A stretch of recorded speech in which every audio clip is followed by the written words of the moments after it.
When my parents passed, their will felt like a final, stinging verdict on my place in the family.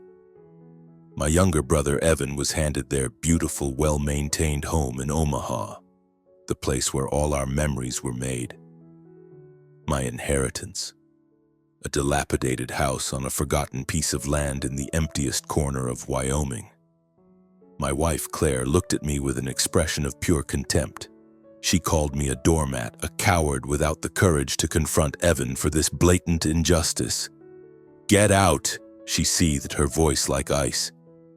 She threw my bag at the door and told me not to even think about coming back until I'd fought for what was rightfully mine. So I drove west, the bitterness of her words chasing me down the highway. My heart was a chaotic mix of raw hurt and a faint, illogical curiosity about this property I was banished to. Little did I know this trip wasn't an exile. It was a turn that would alter the entire course of my life. I should probably introduce myself. My name is Leo Vance and I'm 42. I've spent my career as a banker at a small branch back in Omaha. If I had to put a label on my existence, I'd call it a placid stream.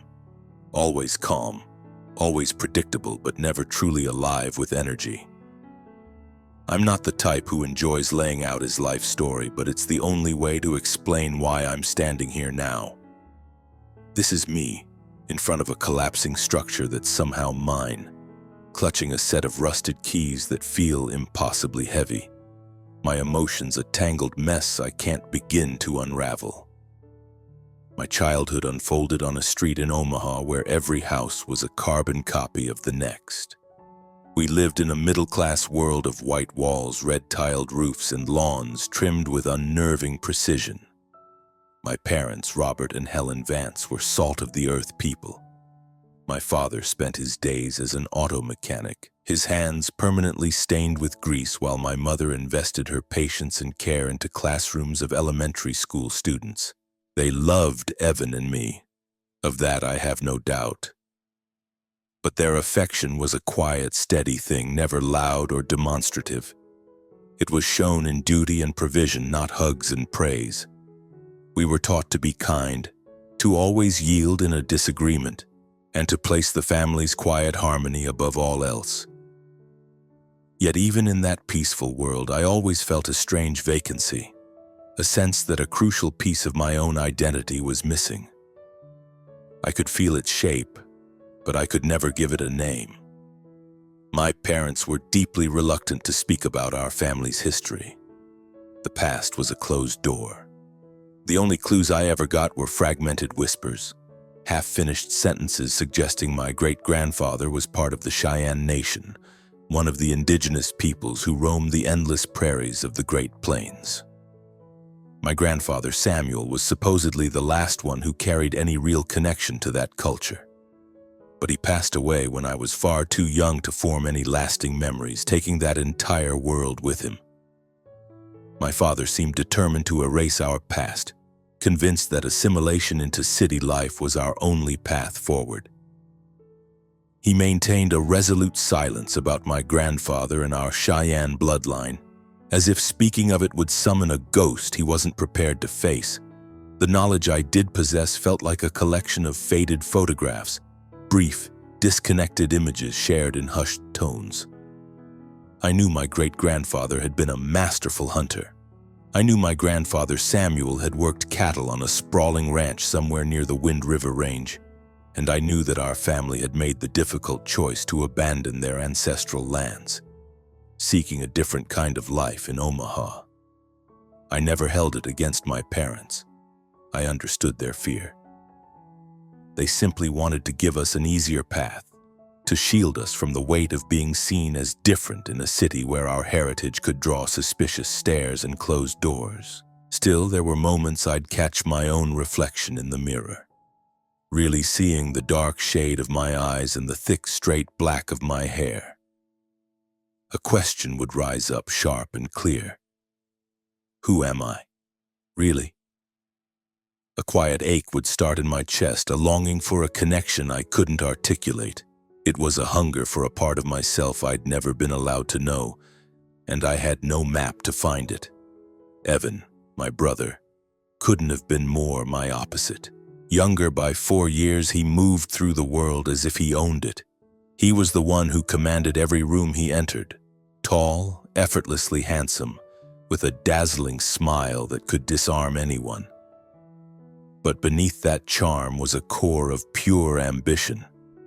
Evan was razor-sharp and possessed a chilling willingness to do whatever was necessary to achieve his goals, no matter who stood in his way. He effortlessly captured all of my parents' attention, and I learned to step aside.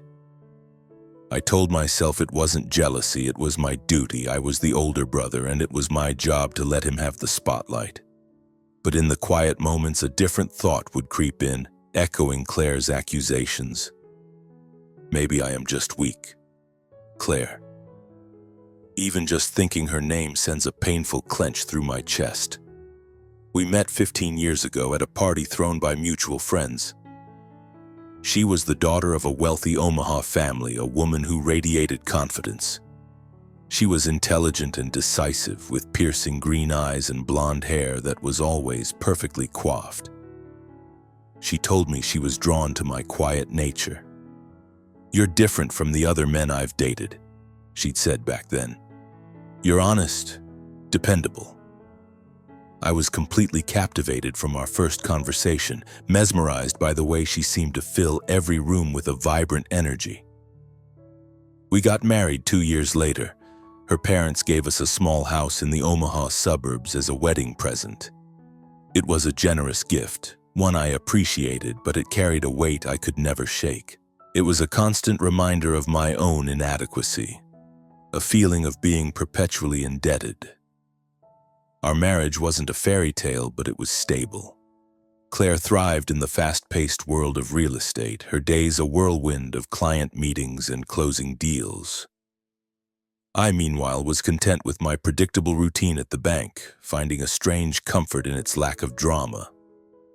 I found a quiet satisfaction in the predictable rhythm of my job, the clean logic of balancing ledgers and the calm of numbers. But Claire was never satisfied with my contentment. She wanted more from me, or perhaps more from me. She wanted me to be ambitious, to fight my way up the corporate ladder and become the powerful man she believed I should be. "Leo, you can't just let people walk all over you," she would say, her tone sharp with a disappointment that cut deeper than anger. "You let Evan manipulate everyone. You let your coworkers take credit for your work. Are you really content to live your entire life as a nobody?" I never knew how to answer her. The truth was, I had no desire to compete.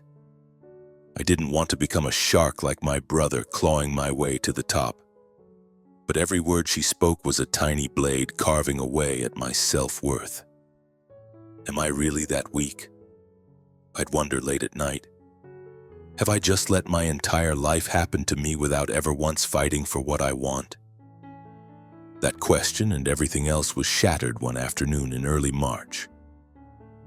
A call came from the hospital, the voice on the other end clinical and detached. My parents had been in a car accident on the interstate.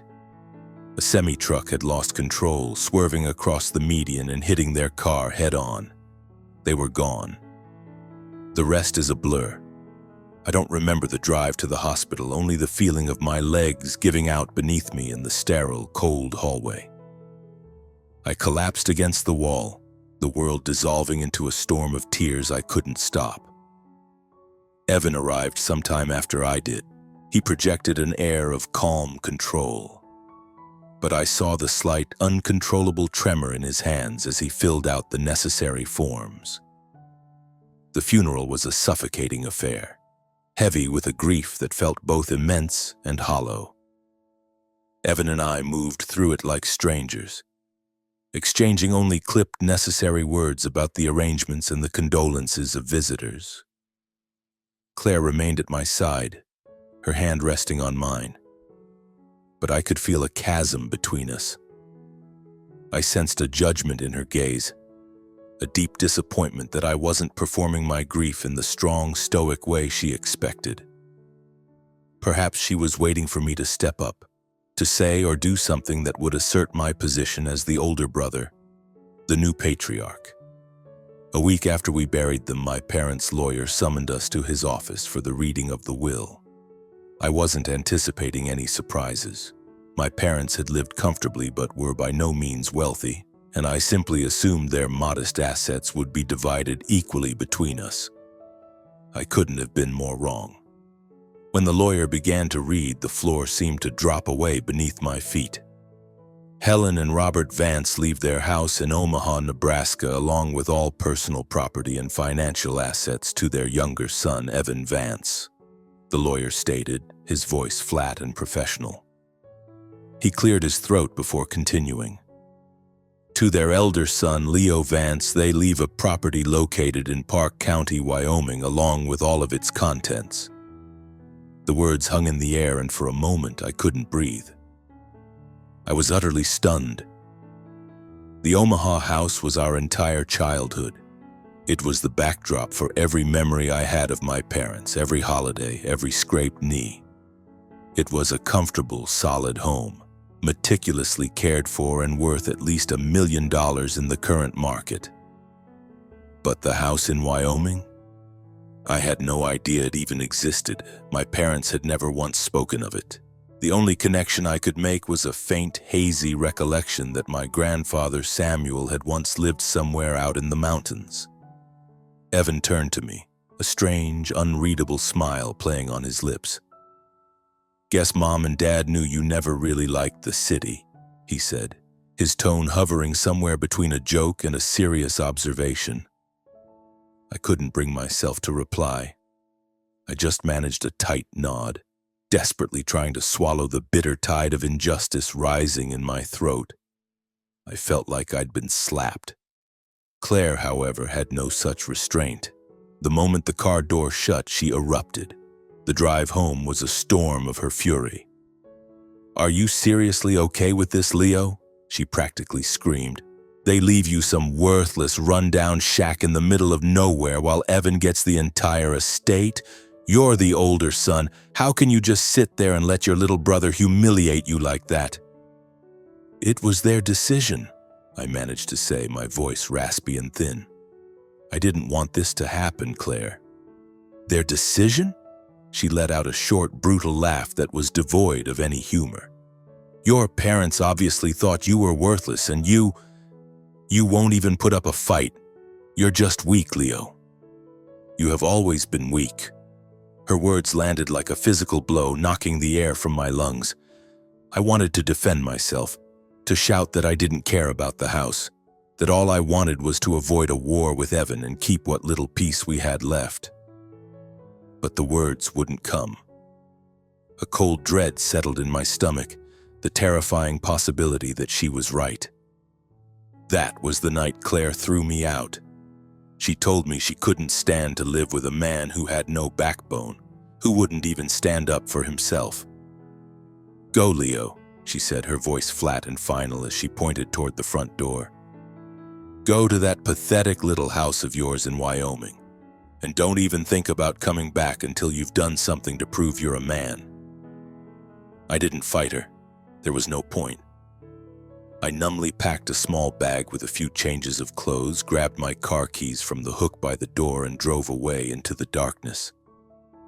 I had no idea if I was running away from my life or searching for something to replace it. All I knew was that when the sun came up, I was on the interstate heading west. I was driving toward Wyoming, and the set of rusty keys the lawyer had pressed into my hand felt like a dead weight in my pocket, pulling me toward a future I couldn't begin to imagine. According to the legal documents, the Wyoming property was located just outside a small town called Sage Creek, a place tucked away between imposing mountains and vast, unending pine forests. I'd never set foot there, yet as I navigated the winding mountain roads, a bizarre feeling washed over me. It felt impossibly like I was coming home to a place I'd somehow forgotten. Or maybe the exhaustion and emotional battering of the past few weeks had finally broken me, and my imagination was just filling in the gaps. Dusk was settling over the valley when I finally arrived. The house appeared before me like a ghost. a crooked, dark silhouette against the last vestiges of daylight. It was smaller than I had pictured, with shingles peeling off the roof like sunburnt skin, several windows shattered, and thick, grasping vines climbing the walls as if trying to pull the whole structure back into the earth. I should have felt a wave of crushing disappointment. Instead, I felt a spark of genuine curiosity. There was something about this place, an aura of mystery that called to me. It felt like it was holding a secret, one that was just waiting to be found. I killed the engine and stepped out of the car, my hand wrapped so tightly around the keys that the metal dug into my palm. A cold wind swept down from the peaks, carrying the clean, sharp scent of pine needles and damp earth. I stood there for a long moment, just breathing it in, my heart hammering against my ribs with a strange mix of fear and anticipation. So this is it, I thought. This is my inheritance. Whatever this place held, whatever story it had to tell, I was going to find it. I started walking toward the porch, the sound of my boots crunching on the gravel the only noise in the immense silence. The bundle of keys felt impossibly heavy in my hand, cold with the chill of long-forgotten years, as if they were forged from the very secrets of the past. The front door groaned in protest as I forced the key into the rusted lock. It took a hard shove from my shoulder to get it to budge, and the moment it swung open, a thick, musty odor washed over me. The smell of damp, decaying wood and decades of settled dust. I stepped inside. What little light remained of the day filtered down through holes in the roof, casting long, eerie stripes across a cracked and warped wooden floor. In the center of the main room, an old, rough-hewn table stood like a lonely sentinel next to a massive brick fireplace, its hearth black with ash and soot. There were no signs of life anywhere. No light fixtures, no photographs on the mantel. Not a single personal effect to suggest a family had ever called this place home. It was utterly barren. But instead of disappointment, that same strange feeling from outside intensified. It was an inexplicable pull, a feeling that this house was speaking to me in a language I couldn't quite understand. It was as if it knew I hadn't come here just to see a piece of property. It knew I had come here to search for something. I dropped my backpack on the floor and pulled out the flashlight I'd thankfully thought to bring from Omaha. Its weak yellow beam cut through the gloom, chasing shadows into hidden corners. The house wasn't big, just this main living area, a tiny kitchen off to one side, and a single hallway that led to what I assumed were bedrooms. I explored each room slowly, the sound of my own footsteps echoing like a nervous heartbeat in the profound silence. The first bedroom was nearly empty, containing only a rusted metal bed frame and a moth-eaten blanket lying in a heap on the floor. The next room was clearly used for storage. A few rotting wooden crates were scattered around, their contents long since turned to mulch. But when I reached the end of the hall and pushed open the last door, my pulse quickened. This door was completely different from the others. It was crafted from heavy, solid oak and covered in elaborate carvings. I saw eagles with outstretched wings, stylized suns with radiating lines, and patterns that flowed across the wood like a winding river. It was a level of artistry I had never encountered in my life back in the suburbs of Omaha. My hands were shaking slightly as I began trying the keys from the ring one by one. None of them turned the lock. I went through the entire bundle, my frustration mounting with each failed attempt. The door remained stubbornly shut, but that frustration was mixed with an overwhelming curiosity that pushed me forward. I wasn't giving up on this. I ran the flashlight beam around the edges of the doorframe again, more carefully this time, and that's when I saw it. A tiny gap near the floor in the bottom corner. Could it be a hidden catch? I knelt down, my fingers tracing the outline. I felt a loose wooden panel. It took some effort, but I managed to pry it open, revealing a dark, narrow opening. My heart was hammering against my ribs so hard I thought it might burst as I squeezed myself through the gap and into the space beyond. I was in a small, windowless room no bigger than a walk-in closet. I pointed my flashlight around, and the beam landed on dusty wooden shelves that lined the walls. They were filled with objects unlike anything I had ever seen up close. There were clay pots painted with intricate geometric patterns, pieces of tanned hide embroidered with richly colored threads, and a magnificent eagle feather headdress, its white plumes still looking pristine despite the years of neglect. In the far corner, my light found an old wooden chest, its lid intricately carved with the image of a wolf, head thrown back, howling at a full moon. I could feel the air catch in my throat. These weren't just random artifacts or decorations. I knew, with a certainty that settled deep in my bones, that they were sacred. Each object felt like a single word in a much larger story, a story I was just beginning to read. I approached the chest with a reverence I didn't know I possessed and opened the lid slowly, carefully, as if I were afraid of shattering something priceless and irreplaceable. Inside, resting on a bed of faded fabric, was a thick, heavy, leather-bound book. Its pages were yellowed and brittle with age. I lifted it out and gently opened it to the first page. A line of elegant, handwritten script flowed across the top. To those who carry the blood of the Cheyenne, you must preserve and cherish this. And below it, a signature that made a jolt of electricity run through me. Samuel Vance. Beside his name was a date, August 15th, 1947. This was it. This was the real inheritance. It wasn't the crumbling house or the worthless land. It was what had been hidden away inside it. I sank to the dusty floor, the book open in my lap, and began to turn the pages. It was more than just a journal. It was a living chronicle. It was the history of my family, the history of the Cheyenne people told in my grandfather's own hand. He wrote about my great-grandfather, a respected warrior named Maheo, which he noted meant great spirit in his language.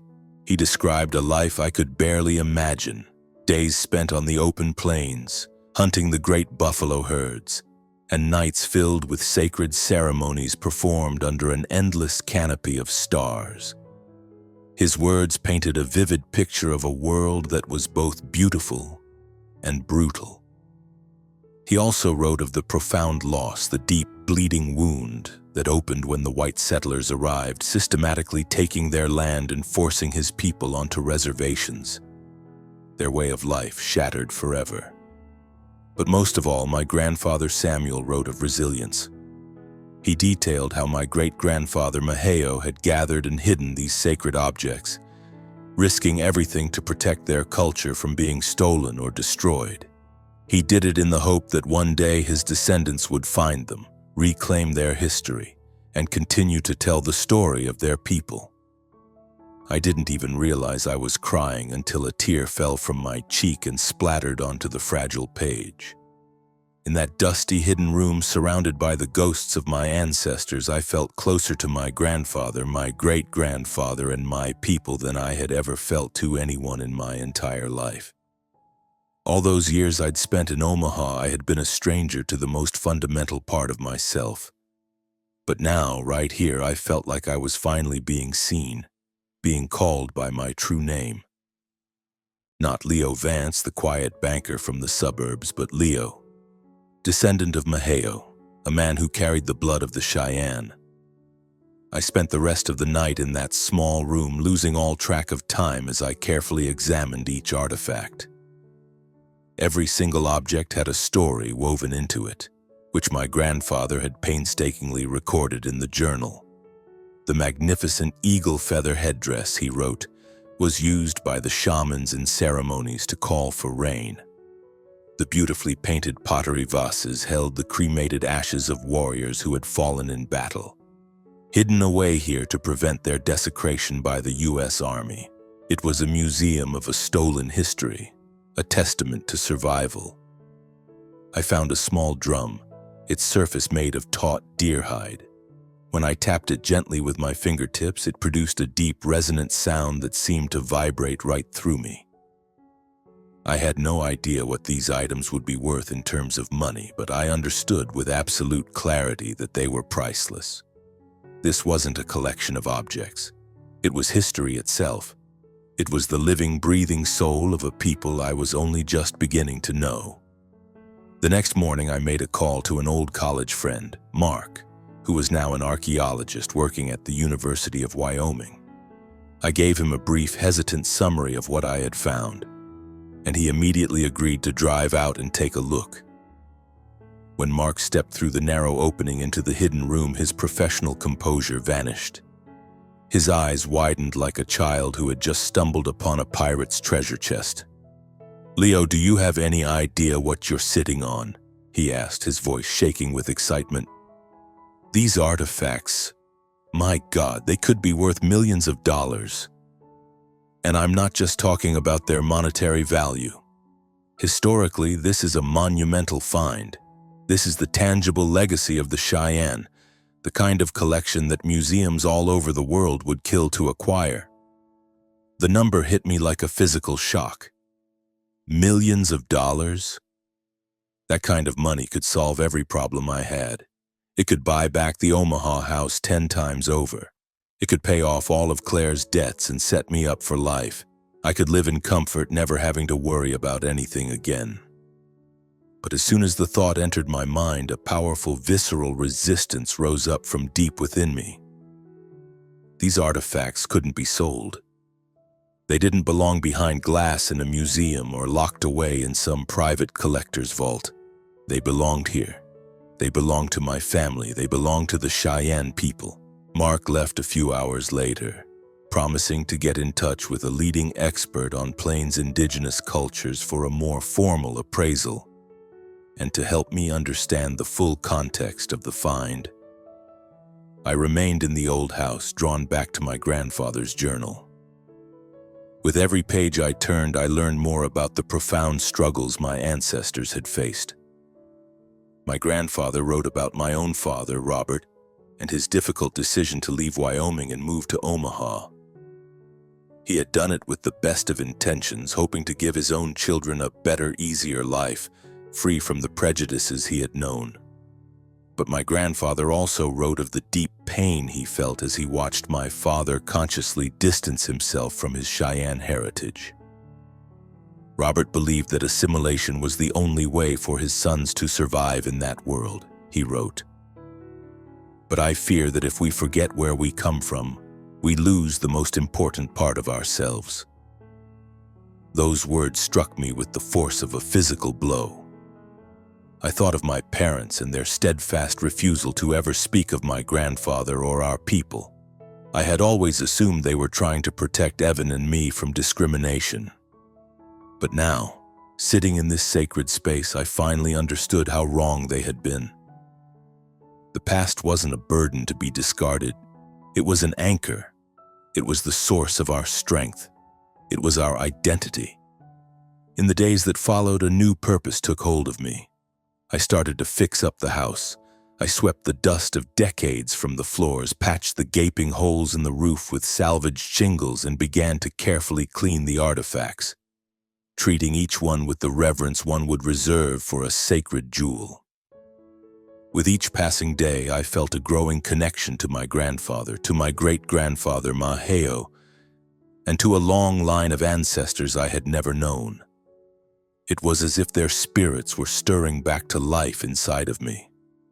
My dreams became vivid and strange. I dreamt of vast, sun-drenched prairies stretching to the horizon, of the rhythmic, hypnotic sound of drums beating in the night.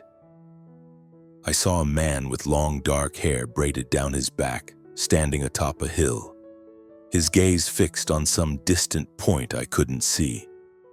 One afternoon, while I was gently wiping the dust from one of the painted clay pots, a sharp knock on the front door made me jump. Sage Creek was a tiny, isolated town, and other than Mark, I hadn't seen another living soul since my arrival. I opened the door to find an older man standing on the porch. His skin was the color of tanned leather, and his long silver hair was tied back in a neat braid. He wore a simple work shirt and jeans, but his eyes were piercing, and for a moment I had the uncanny feeling that he could see straight into my soul. "I am David Nighthorse," he said, his voice deep and calm. "Mark sent me." "You are Leo, Samuel Vance's grandson?" I nodded, my voice stuck in my throat, and gestured for him to come inside.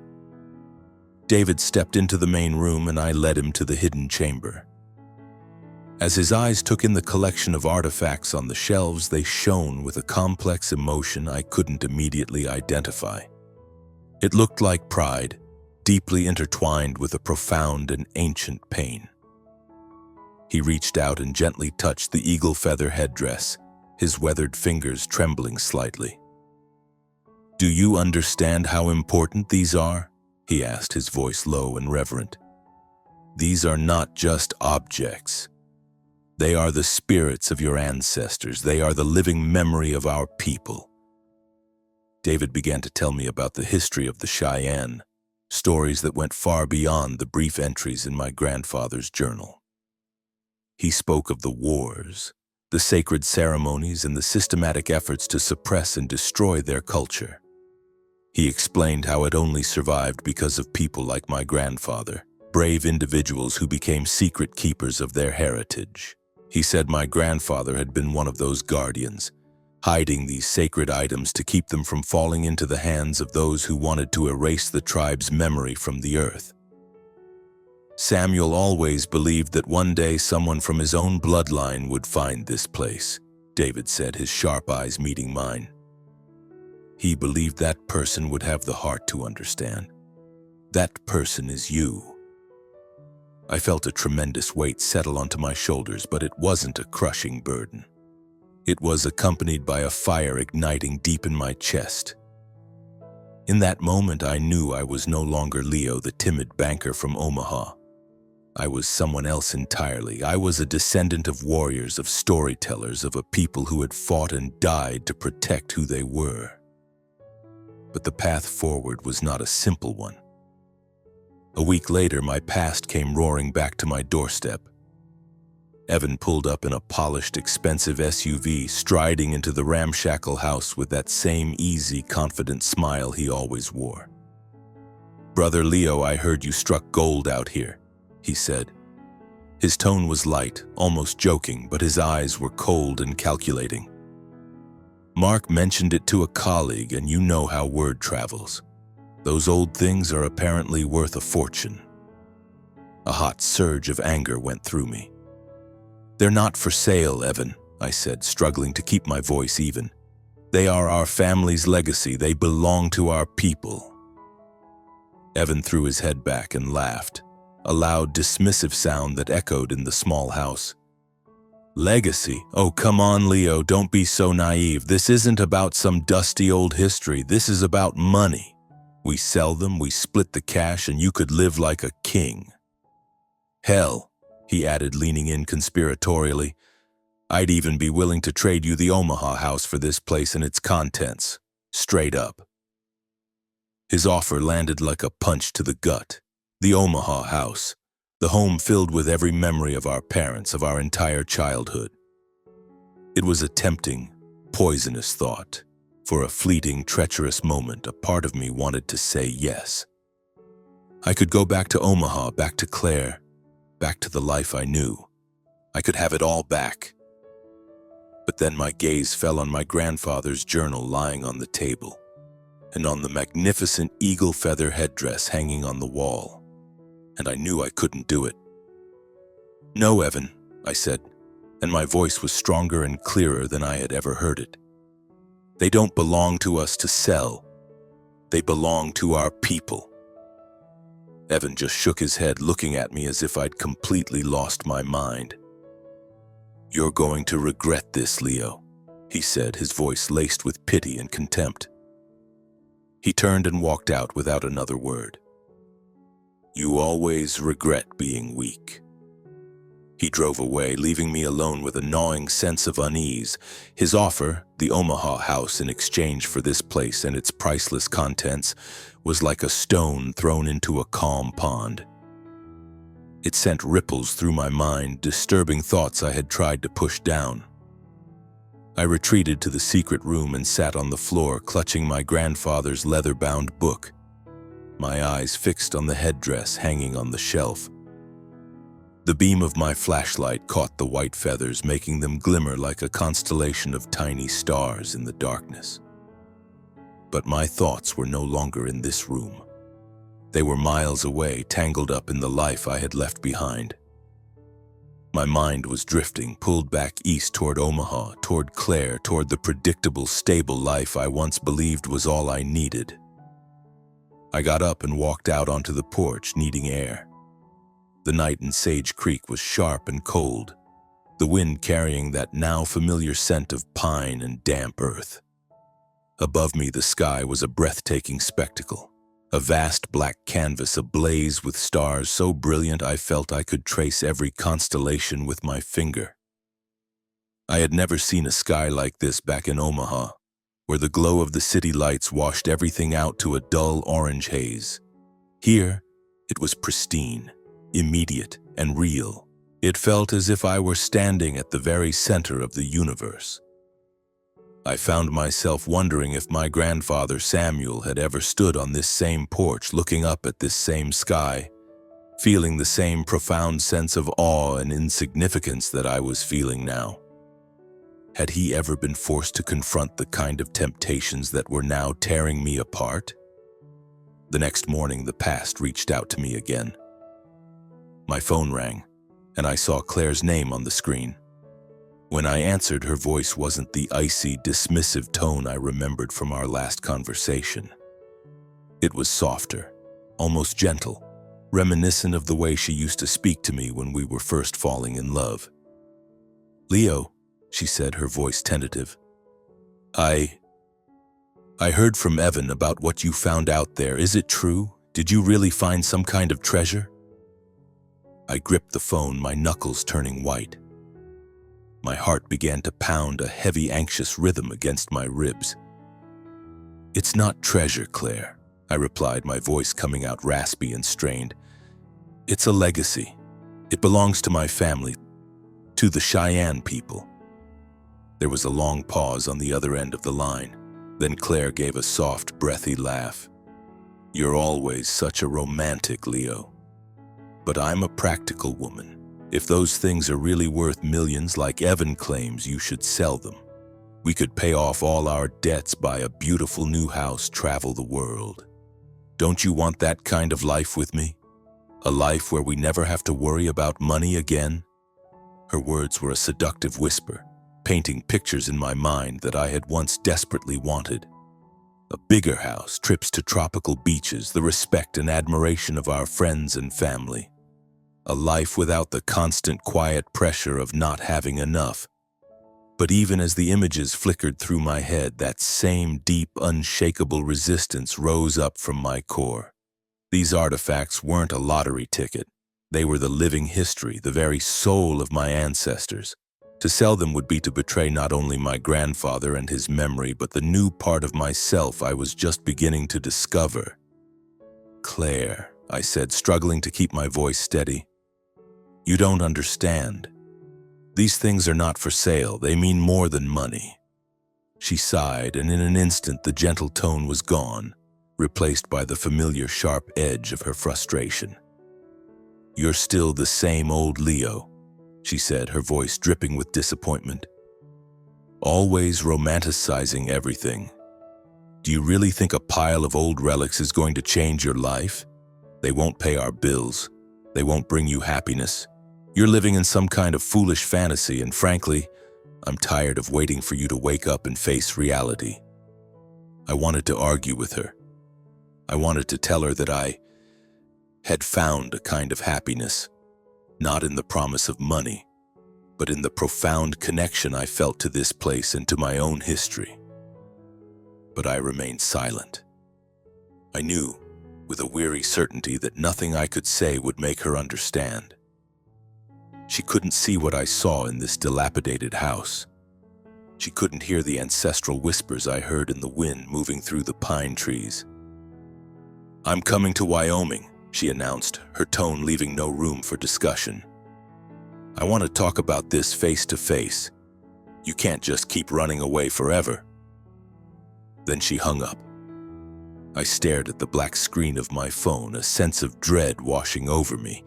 A storm was coming. Claire had always possessed the power to unmoor me, to make me question my own convictions, but this time had to be different. This time I was determined not to let her shake my resolve. I went back into the secret room and sat on the floor in front of the old wooden chest. Seeking solace and strength, I opened my grandfather's journal once more, hoping to find comfort in his words. I found a passage where he wrote about my great-grandfather Maheo. A British trader had come to their winter camp offering gold and silver in exchange for the tribe's sacred bundles and ceremonial pipes. Maheo had refused him, even though his people were starving, and the trader's offer could have saved them. Money can buy food to fill our bellies today. My grandfather had transcribed Maheo's words, but it is our spiritual connection that will sustain our people through all the generations to come. Those words were like a sudden bright flame, pushing back the darkness and doubt that had been creeping into my heart. I knew then that I had to be strong. I had to be strong not just for myself, but for the ancestors who had fought so hard to preserve this legacy. Claire arrived a week later on a gray, drizzly afternoon that matched my mood. She emerged from her car wearing a stylish beige trench coat, her blonde hair pulled back in an elegant knot. She looked completely out of place, a figure of sophisticated urban life dropped into this wild, rugged landscape. Stepping over the threshold, she wrinkled her nose in distaste at the peeling paint and the cracks in the wooden floor. "You're actually living like this, Leo?" she asked, her voice dripping with a mixture of disbelief and pity. "This isn't a home. It's a pile of ruins." I didn't bother to respond. I just led her down the hall to the secret room. When she saw the artifacts arranged on the shelves, her eyes lit up, but not with the awe or reverence I had hoped for. Her gaze was sharp and appraising, the look of a real estate agent calculating the value of a property. She picked up one of the painted clay pots, her manicured fingers tracing its patterns as if she were assessing its market value. "These things, they really are beautiful," she conceded. "Are you absolutely sure they're worth a lot?" "Because if they are, I know a guy who runs a major auction house in New York. We could make an absolute fortune." "Claire," I interrupted, my voice firmer than I intended, "they are not for sale." She turned to face me, her practiced smile vanishing. "Are you being serious right now? You're just going to let them sit here in this falling down shack and rot along with you?" "Leo, this is our chance to change everything." "It might be a chance to change your life," I said, looking her directly in the eye, "but not mine.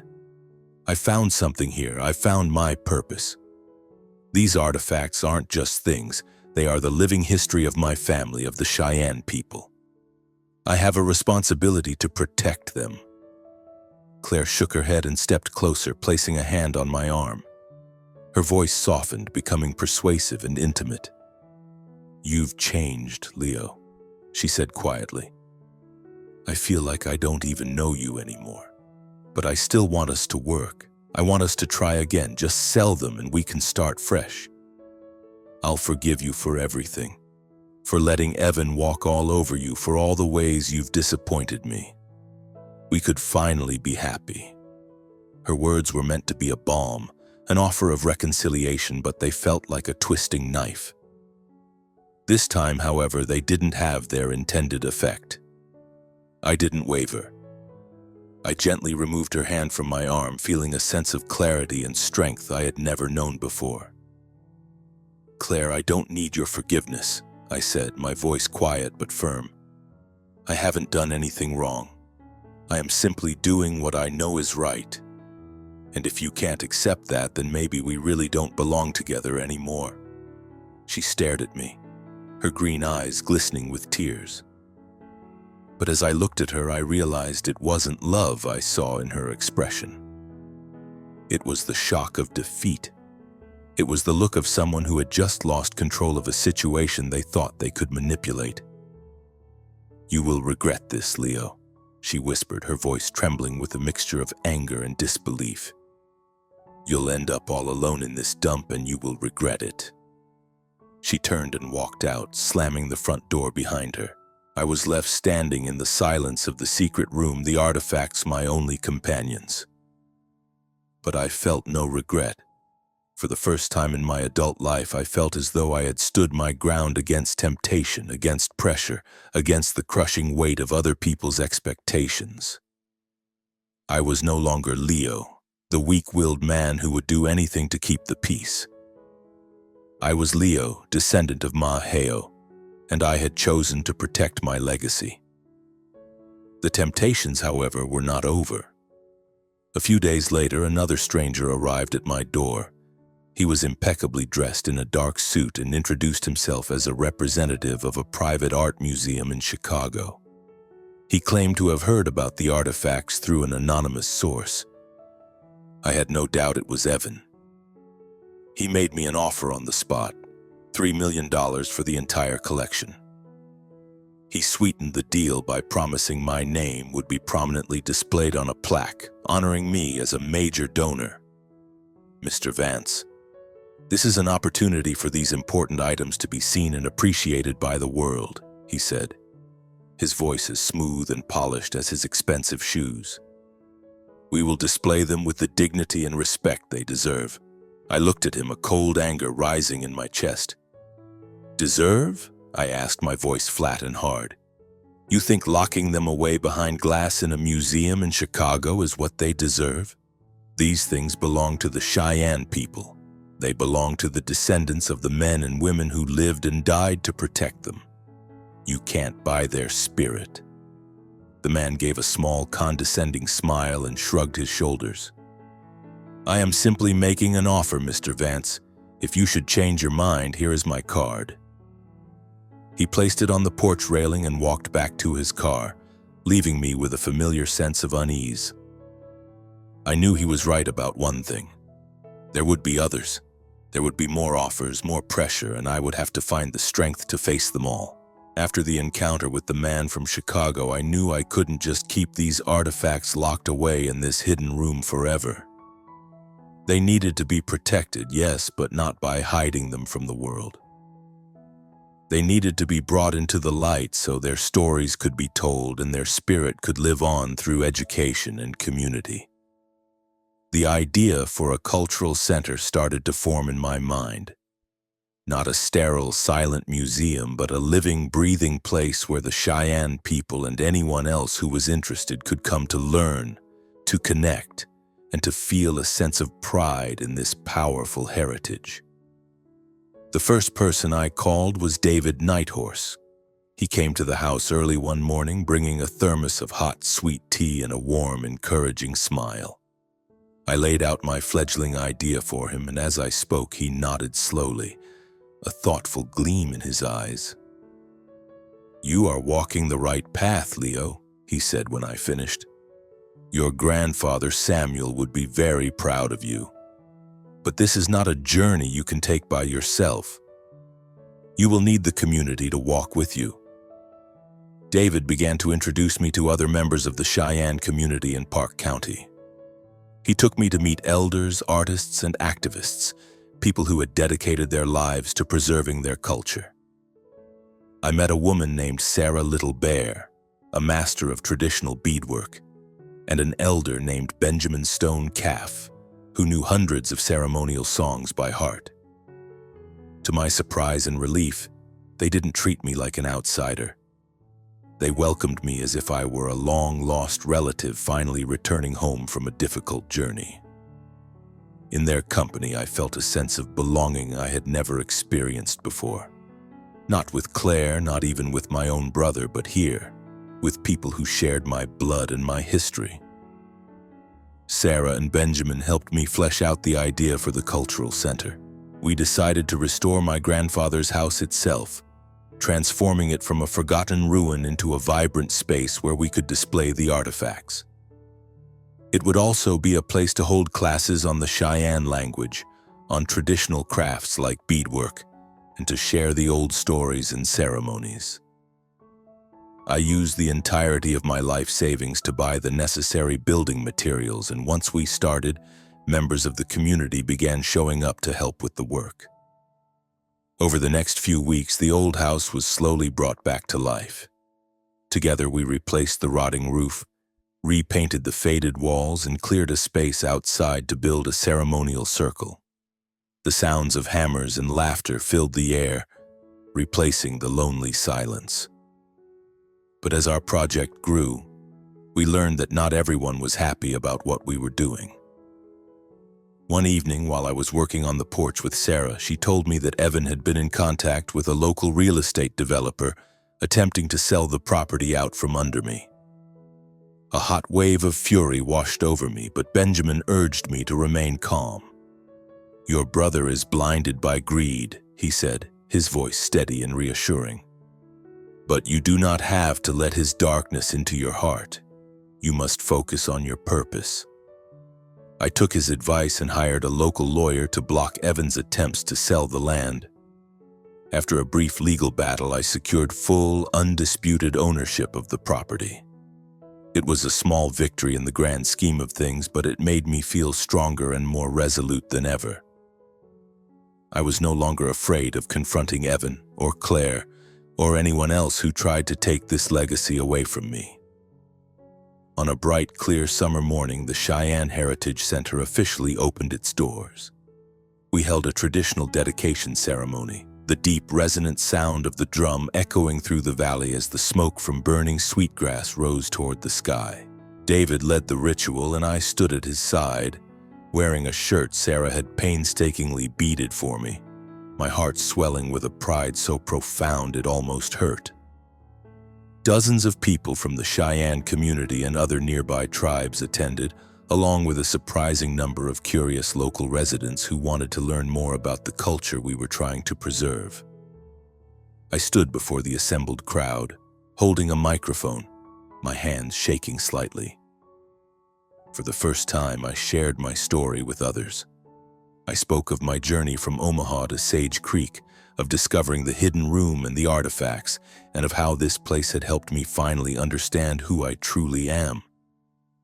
"I spent most of my life thinking I was weak," I said, my voice trembling with emotion. "But I've learned that real strength doesn't come from money or power or ambition. It comes from knowing where you belong and from having the courage to protect it." When I finished, the crowd erupted in applause, and I saw tears glistening in Sarah's eyes. After the ceremony, a young girl came up to me, shyly holding out a small beaded necklace she had made. "Thank you, Mr. Vance," she said quietly. "I never really thought I could be proud of being Cheyenne, but today I am." Her words were the greatest gift I could have received. They were a profound affirmation that I had made the right choice. I understood then that the Heritage Center wasn't just a building to house old artifacts. It was a place to nurture pride, to inspire hope, and to forge the kinds of connections that could heal a community. Standing there amidst the sounds of laughter and conversation, the scent of sweetgrass still hanging in the air, I felt a sense of peace I had never experienced before. But I also knew with a deep certainty that my journey was far from over. This house and the legacy it contained had helped me find my roots, but more importantly, they had helped me find myself. I, Leo Vance, the man once dismissed as weak, the man who had lived a life of quiet compromise, was now standing at a new and unfamiliar crossroads. It wasn't because I had transformed into someone else entirely, but because I had finally embraced the person I was meant to be. A man with Cheyenne blood, a man with a sacred responsibility to protect his ancestors' legacy, and a man with a heart that finally understood what it meant to search for meaning.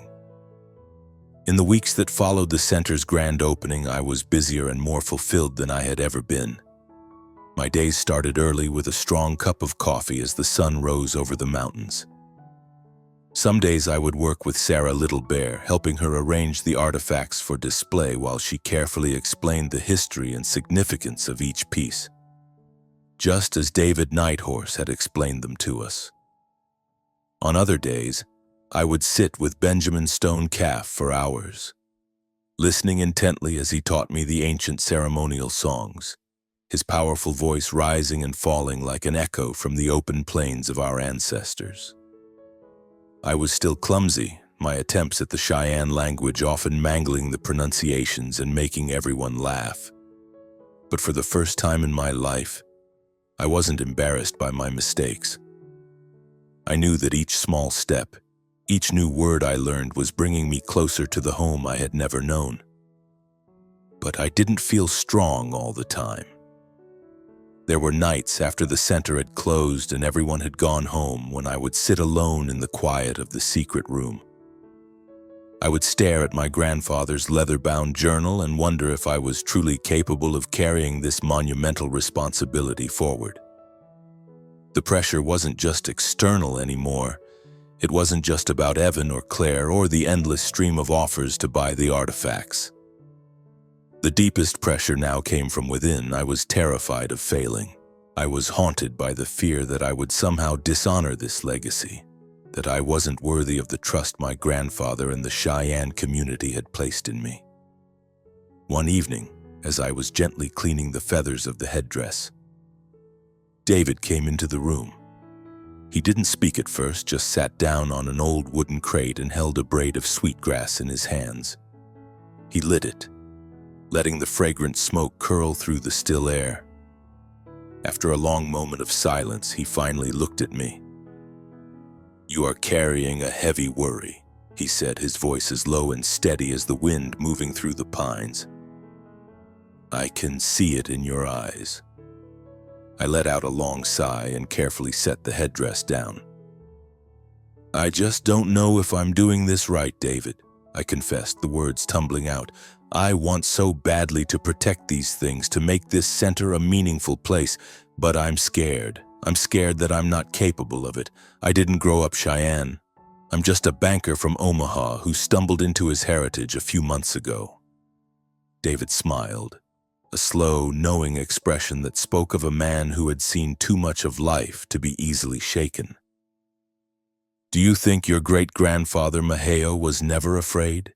he asked gently. "He faced down armies knowing he could not win the war, but he fought anyway, for his family, for his people.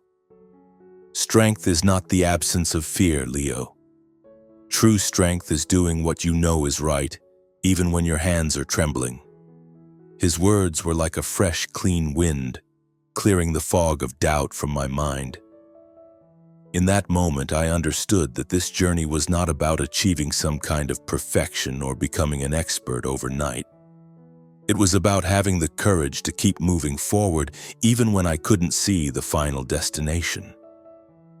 David reached into his pocket and pulled out a small necklace woven from sweetgrass and adorned with a single blue bead. "Wear this," he said, placing it in my hand.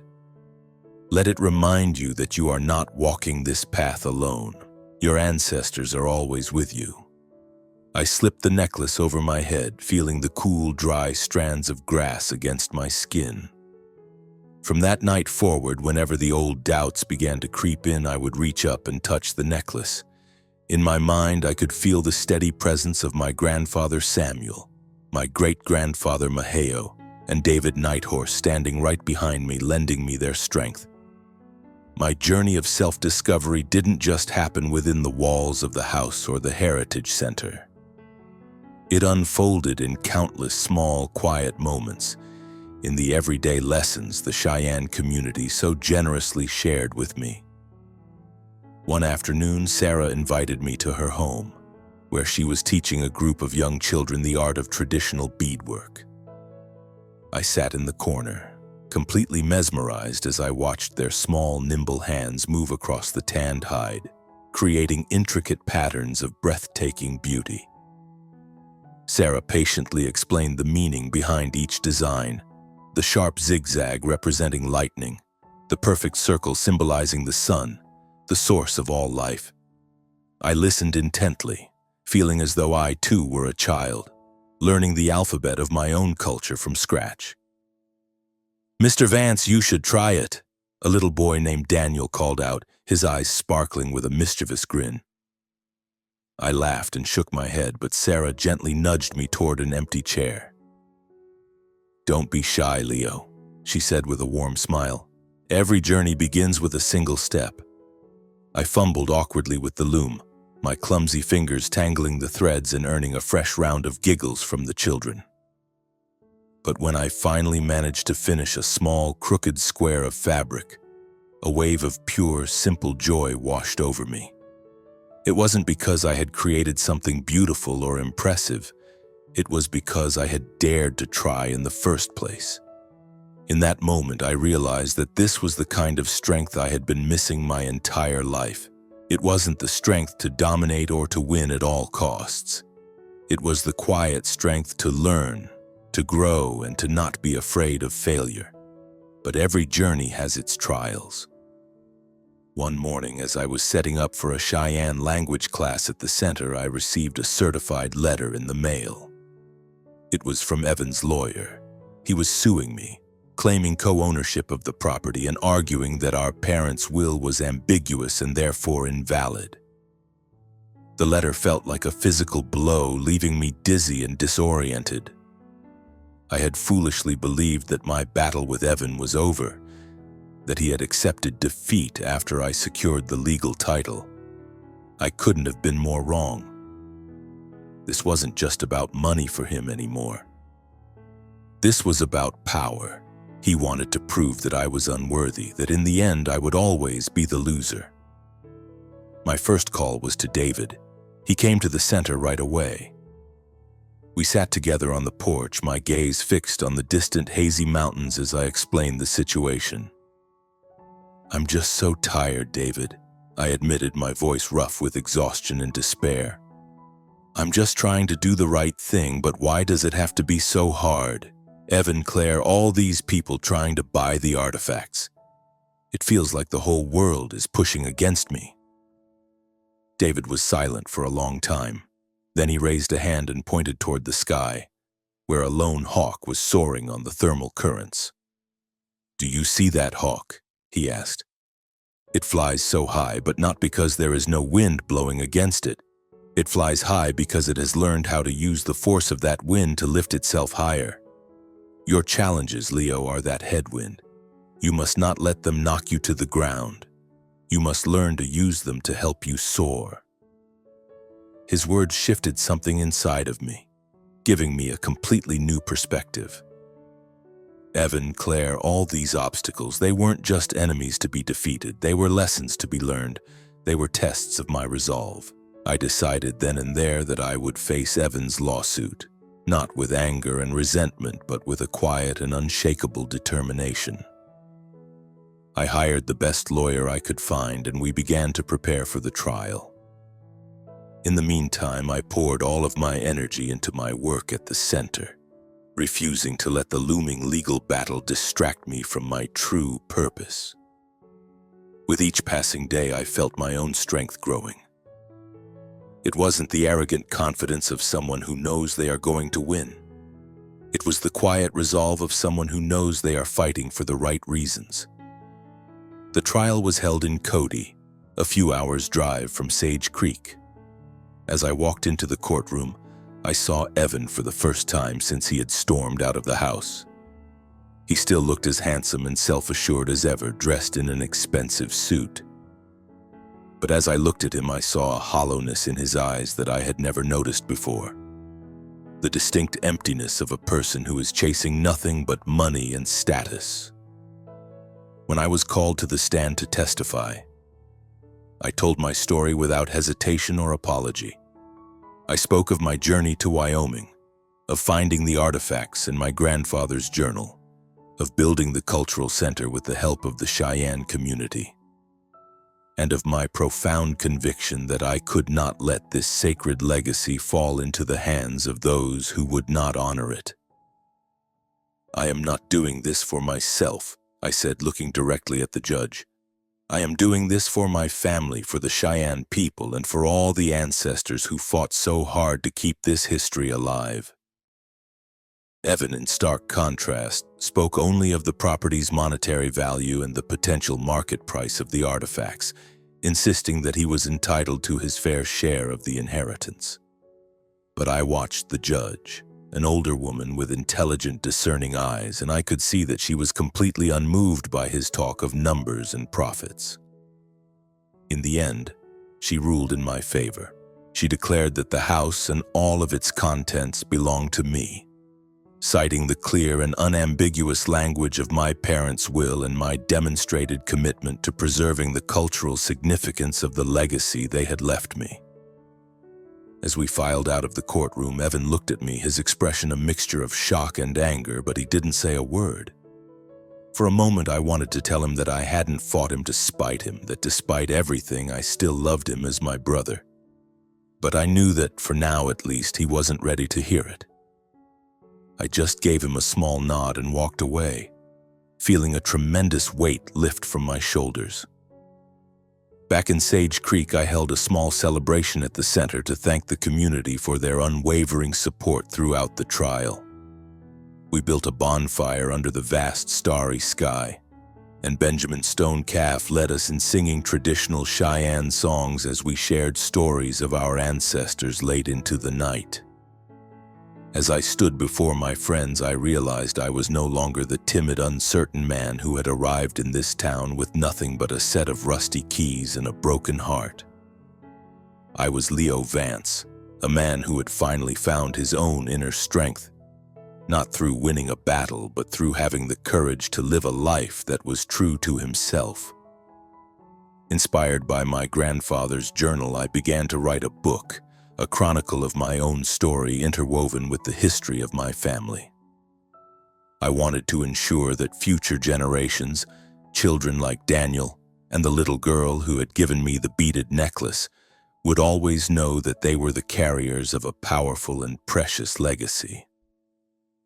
I also threw myself deeper into learning about Cheyenne culture, participating in ceremonies and even trying my hand at traditional hunting methods, though my clumsy efforts usually just made Benjamin Stone Calf laugh until he had tears in his eyes. My happiness no longer came from what I possessed, but from what I was able to give back. Every time a child at the center learned a new Cheyenne word, every time the deep voice of the drum sounded during a ceremony, I felt as though I were repaying a debt to my ancestors. Not with money, but with love, respect, and a profound sense of responsibility. One evening, as I stood on the porch of the old house gazing up at the star-dusted sky, I had the distinct feeling that my grandfather Samuel was somewhere out there smiling down on me. I reached up and touched the sweetgrass necklace David had given me and whispered into the night, "Thank you for believing in me."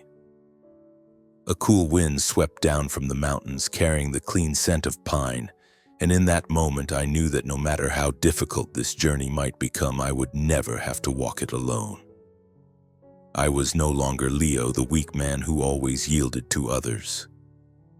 I was home. I was Leo, descendant of Maheo, a man who had finally found his purpose in protecting the legacy of his ancestors. And deep in my heart, for the very first time in my life, I was truly and completely proud of my Cheyenne heritage.